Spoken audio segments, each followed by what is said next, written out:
ovaika analamanga tsy mbola nisy candidat nametraka dossier ho candidat amin'ny fifidianana loolona hatramin'izao.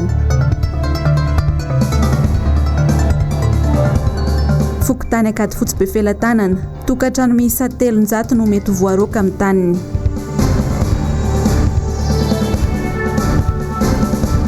Lalam-pirenena fahaenina miasimba tanteraka tsy misy fanamboarana.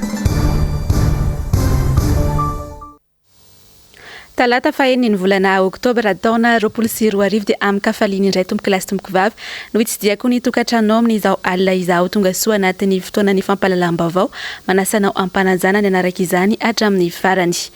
Ny vaovaon'ny raharaham-pirenena avy hatrany sy indrindra mahakasika ny fifidianana loolona no ndeha isantarantsika ary ny vaovao amin'izao alina izao dia mangina tanteraka ny resaka fifidianana loolona aloha hatramin'izao tsy maresaka ny eny amin'ny fananterana dossier eny amin'ny ovaika eny fa manaoana tokoa ary ny eny amin'ny ovaika analamanga amin'izao firy marina ireo candidat efa tonga nanatitra ny dossier nanao izay fanadiadiana izay Mirado Ora Benjamina sy Andry Rakotomalala. Ny 12 oktobra ho avy izao izany hoe afaka 7 andro no mikatona ny fanaterana ny antota taratasy ho firotsahana ho fidiana amin'ny fifidianana oloolon'ny Madagasikara. Hatramin'ity androany ity 9 oktobra dia tsy mbola nisy candidat ho an'ny faritany Antananarivo. Ireo avy any amin'ny faritra ny tonga maka fanampanazavana fa mbola tsy nametraka dossier. Mangina tanteraka ary tsy maharisika ny olona aloha hirotsaka ho fidiana oloolona. Maro ireo mety ho antony izany. Anisany ihany ny arabola eo amin'ilay caution fa kosa aloha amin'ny akapobenany tsika efa hiaraha mahita foana isaky ny fifidianana miandry faraparany foana ny olona vo mampiditra ny dossier hoe nivon'oveko nefa izany tsy midika hoe tsy afaka miandry an'ireo zay fa voalaza ny lalàna moa iny hatramin'ny 12 oktobra dia niezaka foana zany azay moa ny texte hoe nasabotsy lahatra ary zay dia nisokatra foana fa hatramin'izao moa zany nitatsika iny hoe mbola tsisy nanatitra eto. Fifidianana antsoina hoe unilatéral io fifidianana amin'ny 12 desambra io.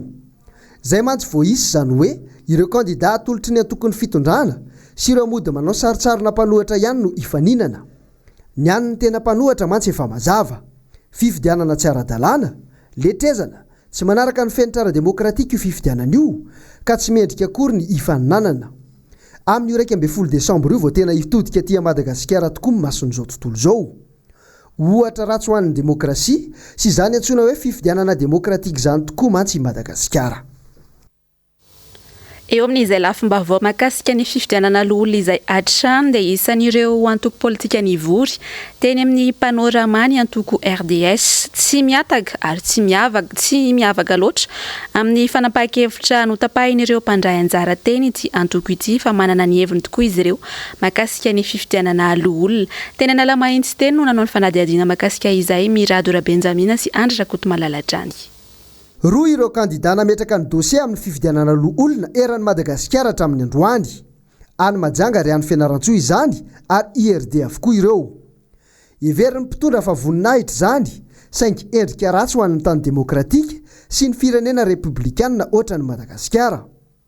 Ho an'ny antoko roso ho an'ny demokrasia sosialy RDS dia vokatry ny mpitondra manao mafy sofina tsy miainy ny ankolafikery hafa no anton'izany.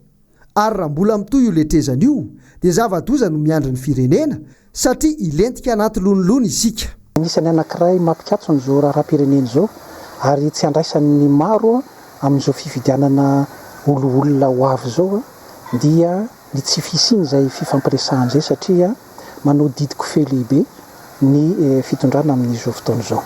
Ina mantony mahatonga an'izay dia lay tsy fifampiresahana ary indrindrindrindra lay fanajana an'ilay ataontsika hoe lalàna fototra sy izay lalàna miaraka aminy. Teo miteraka an'izao olana izao ankehitriny ary izay ny antony hoe raha nanontany ianareo hoe ny roso amin'ny demokrasia sosialy ve handray anjara amin'izany fifidianana loolona izany dia mazava ho azy izahay dia tsy handray aloha anjara. Ny antony dia izay tsy fisiny izay fifampiresahana izay anika manjary miteraka lonilony ary miteraka disadisa eo amin'ny mpifanandrana izany kanefa amin'ny tany demokratika ary indrindrindrindra tany republikanina dia ilaina izany fifampiresahana izany mba hisin'ny fifankazahoany resaka ary indrindrindrindra mba ahafahany rehetra zany mandray anjara amin'ny raharam-pirenena. Tsy misy fanajana ny lalàna fototra mihitsy ny fanapahan-kevitra raisin'ireo mpitondra indrindra amin'ity resaka fifidianana lolona ity. Mety azony majorité présidentielle tokoa ireo mpitondra saingy tsy ahasony firenena izany. Tsy mahay makalesona amin'ny tantara ny fitondrana ny fanesy ary indrindrindrindra izao fitondrana misy ankehitriny izao. Fantatsika tsara fa ny hevitra tokana na le hoe pensée unique ozy izy ny fitenenana frantsay dia tsy mitondra any amin'ny fampiovanana fampandrosoana ny firenena fa vao mainka mampiteraka ny disadisa ary indrindrindrindra mahatonga ny elanelana misy eo amin'ny mpitondra sy ny vahoaka aloha raha izay ary indrindrindrindra ny mpitondra sy ny mpanohatra. Kanefa mahalafy ny hoe firenena demokratika amin'ny Madagasikara dia ilaina mihitsy izay fifanankalozan-kevitra tsy voatery hitovy hevitra fa rehefa misy ny fifanajana fifanatonana dia mazava ho azy mipetraka ilay ataontsika hoe firosoana amin'ny fametrahana ny rafitra rehetra izay takiny lalam-panorenana eto amin'ny tany sy ny firenena. Raha izay ny avy any Mahajanga any dia hoany menabe kositsika amin'ny ity toy ny vaovao manaraka ity satria dia mihetsiketsika ihany koa amin'izao ary vonona ny anasoany vahoaka malagasy ny RMDM any Antoerana. Nisy indrindra ny angom-baovao nataony MBS Morondava mahakasika izay Rina Rabeony.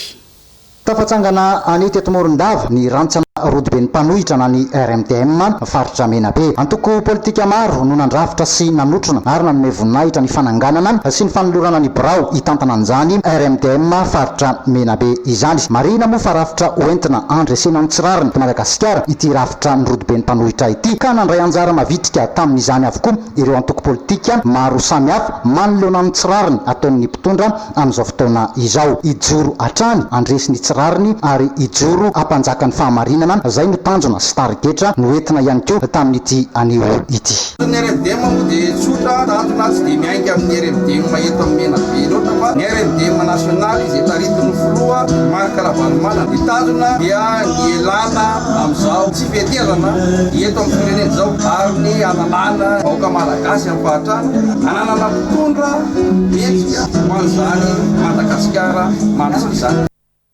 Andeo ajantsika hatreo ny vaovao ny politika fa irosontsika ato anatin'ity fanadihadiana manaraka ity kosa ny vaovao mahakasika ny faharatsy ny lalana eto Madagasikara satria dia tsy ato Antananarivo ihany no ahitana izay faharatsy ny lalana izay fa saika manerana Madagasikara mihitsy amin'izao dia manomboka mampitaraina ireo mpampiasa lalana toy ny lalam-pirenena faheniny izao ny fahatsy mba ny lalana tanteraka. Nisy ny fanadihadiana nataony mpanao gazetina tany Antoerana mahakasika izay Germano Menjanahary sy Tahiry Aina.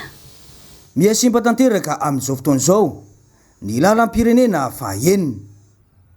Tsy fikojakojana azy no tena antony raha ny hita. Ny fanamboarana izay simba raha teo tsy misy. Raha ho any teto amin'ny fokotany ity dia toy izao no zava-nisy. Misy mantsy ny fahatapahan-dalana ny tranga teto. Anjimangirana efa tapaka, anjimangirana 2 efa tapaka. Fa fomba fatao hatramin'izay misy passage dia zany fa tsy tapaka tanteraka io lalana io. Misy passage zany ahafahan'ny tomobile mandeha. Ary ny tany zany raha tapaka, raha ohatra ka tapaka le lalana dia tena manao déviation avec remblage zareo. Ity nefany tambaron'olona nandehananay. Dia zay zany no mba hitarainanay amin'ity. Zay mandoa apa, mandoa inona ny mpanjifanay mampalahelo satria zay dia miezaka foana hoe ho an'ny mpanjifa aloha vao anay satria rehefa tsisy ireo mpanjifa reo tsisy vola miditra mivady aman-janaka anay. Tamin'ny 12 alina zao zay ny teto. Tena mijaly aloha zany le vahoaka roatra zao ny tena ienana amin'ilay satria ao anatin'ny maintany tsy karakaraina ny lalana fa ho avy ny ora na vao atao ny lalana lasa mijaly le vahoaka. Zay zao manao vary mandeha ny asanay nefa lasa panina zay zao dia tsy maintsy taraiky zany zay. Avy any ambany zay tokony hoe hamonjy Antananarivo indray andeha Tiliara nefa zao apanina zao. Tokony mba ho jerena akaiky zany le mba fanamboarana an'ilay lalana satria lasa mitondra ny fijaliana ny vahoaka. Ny dépense aloha zany maty karama satria zao tokony tonga Antananarivo androany tokony mandeha dia tsy maintsy rapitso indray vao tonga. Dia faty antoka ho anay zany le apanina andalana ohatran'izao. Ny fanasana andraikitry ny fanjakana no takiny satria maro ireo toerana ahitana olana tahaka izao eto Madagasikara amin'izao fotoana izao. Izy ity mamparary zay tsy nino fa lalana mosary tsy vitan'ny mosary mandray amin'ny lalana. jaly mahazo zao kato jaly fa nareo mahazo katikaty tsara raka climatiseur ma izy igny eka fa zay tsisy climatiseur reo marary zay hitanareo io fa kory atao zalahy fa anareo ny fidy andry maeza nareo magnambara andry fa lalana andalovanao io tsy izy Iverne eto Antananarivo sika amin'ity vaovao manaraka ity dia bodony karana amin'izao ny tanin'ireo tokantrano miisa 300 etsy amin'ny fokontany ankady fotsy Befelantanana miandry araka izany izy ireo ny fahatsiarovatena ny fitondram-panjakana nanao ny fanadihadiana teny an-toerana ary Nambintsovelo sitraka sy Manora Andriamalala.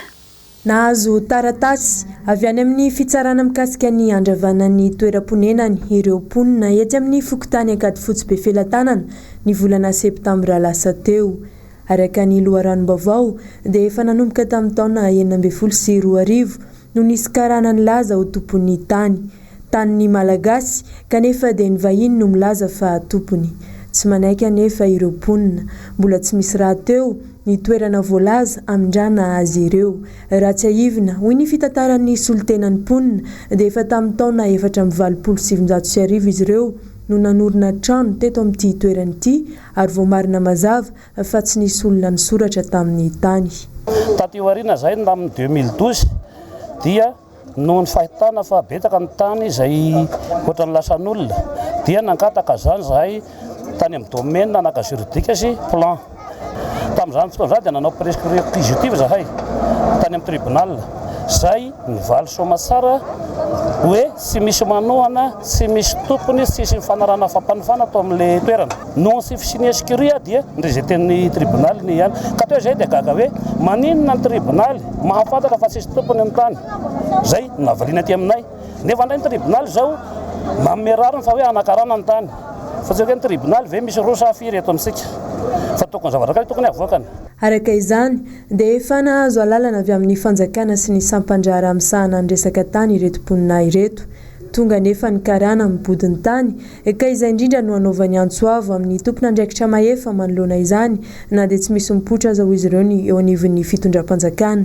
Miendrika fanilikiliana ny madinika izao ataon'ny vahiny izao hoy nambaran'ny solitenan'ny mponina. Manaitra ny tompona andraiky mpanjakana mba izery akaiky anay mizavatra ty fa mbola miady aloha fa mizavatra matomana zavatra to dia misy iny toka raha fahatana ny zavatra misy zany dia kolokolo be nazoan'le karana voalohany any tany miatony dia ahoana moa no ahafahanao mangataka ny zavatra io nefa ianao olona sy nagnazary akory na dia ndray andro ary nefa zavatra mahagaga dia ianao no hangataka. Ny faharoa amby roapolo ny volana oktobra izao moa no hiakatra fitsarana ny raharaha afantarana izay mandresy na ireo karana milaza ho tompon'ny tany malagasy na ireo mponina efa nanajary ny tany nandritra ny taona maro. Vaovao mifandraika amin'ny fampandrosoana indray no vaovao atolotra anao amin'izao fotoana izao ary dia nanomboka androany ny asa fanamboarana tohadrano fanampina ny mponina ao amin'ny komina Antanety kely Ambohijoky. Teny an-toerana nanao izay fanadihadiana izay Ravo Razafy sy Mathieu Princy. Firaisankina no hery tsy niandry fanampina tsy tonga avy tamin'ny fitondram-panjakana ny vahoaka Antanety kely Ambohijoky. Tolo-tanana avy tamin'ireo teraky ny komuna ny mponina sy ireo malala-tanana no nahafana nanomboka ny asa fanamboarana ny tohadrano. Dia ilay vavarano teo aloha zany lasa ambony dia efa ny ranotany fokotany mivelona amin'izy io eo misy fokotany 7 taona 9 tena mandrakotra ny tobarazy ity zany ny tena defaut izy ity mantsy dia tamin'ny teo aloha ny fasika feno be dia tamin'izay nanaovana an'ilay barazy tamin'ny 1935 tany ho any dia rehefa tatio arina moa zany rehefa mivoatra be le fandrosoana dia nalaina ny fasika amin'ny ambato fotsiny dia nilatsaka ihany le morona zany dia niantona le vavarano dia rehefa niantona le vavarano tsy afaka mihetsika tsony zany ny mponina naloana zay fa niandry ny ranonorana ary raha ny tany tsetsa tokony afafy ny olona zay tokony efa hamafy ny olona fa tena taraiky be amin'le rano. Tambaro dia tena be dia be mihitsy zao mila rano misy eo amin'ny 530 hektara tambary tokony mila rano zao dia eo ny voly légume paro voatabia sisa voly io. Tanimbary 100 hektara sy voly avitra samy hafa moa no azo rano afaka tapapolana mahery. Fanentanana ny betsaka dia tonga zareo efa hoe hamono rano androany dia tonga zareo tsisy vola tsisy ninina fa kosa ny zavatra ampiasaina eto dia heri-pona iray manontolo heripon'ny commune ray manontolo fa tsisy olona hoe olona mipetraka aty de karamaina de andao anao andriny non tsisy an'izay raha reto ankizinay reto mason daholo ny ankizy aty aminay efa nanolo tena ry zareo hoe anao an'io zay mandrapavitany raha tena hoe mandeha tsara zany programme amin'ny ankizy aty tanàna na eo amin'ny tapabolana eo areo de vita fitaovana ety daholo ny fitaovana mety anamboarana an'io vato fasika hazo ciment zay zany hoe ny ampiasainay ciment de zao le ceinture kely ety ambony fa ny any ambany ary zay tsy manao fondation tsy manao ciment fa atao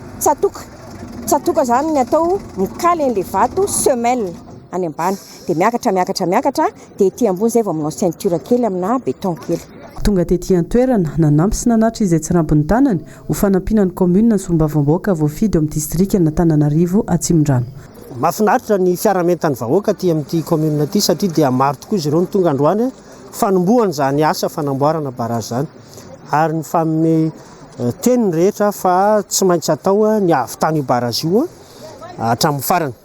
Faharoa ny amin'ny lafiny hoe tetibolana tanterahana azy dia ny ainga avy amin'ny tsirairay ny asa rehetra ao ny manao amin'ny alalan'ny herintsandry ao ny manampy amin'ny lafiny fitaovana ary indrindra isaorana eto ireo zanak'ampelezana sy ny olona rehetra zay malala tanana ka mahita ny mahazava-dehibe an'izao tetikasa atao aty Ambodijoka tany aty kely zao Falafombavao fatanteraka kosa indray ary dia nitondra fanampanazavana bebe kokoa mahakasika ny CLD na fanampiana arabola omena ny solombavam-bahoaka entina hanampiana ny faritra iadidiny androany. Ny solombavam-bahoaka iray voafidy tao amin'ny distrika Antsimondrano. Ravorazafy Mahena sy Mathieu Prince Atrany.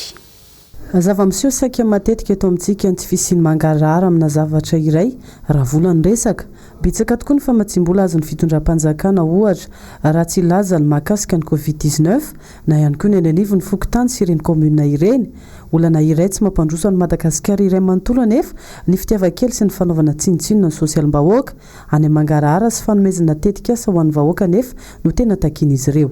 Ilaina tokoa ny fangararana ary raha ny vory zahay niaraka tamin'ny ny ben'ny tanàna rehetra na Atsimondrano zao maly dia nentin'ny tenako mihitsy ny fanazavana tamin'ny atsipiriany amin'ireo nampiasaina ny vola tamin'ny CLD teo aloha.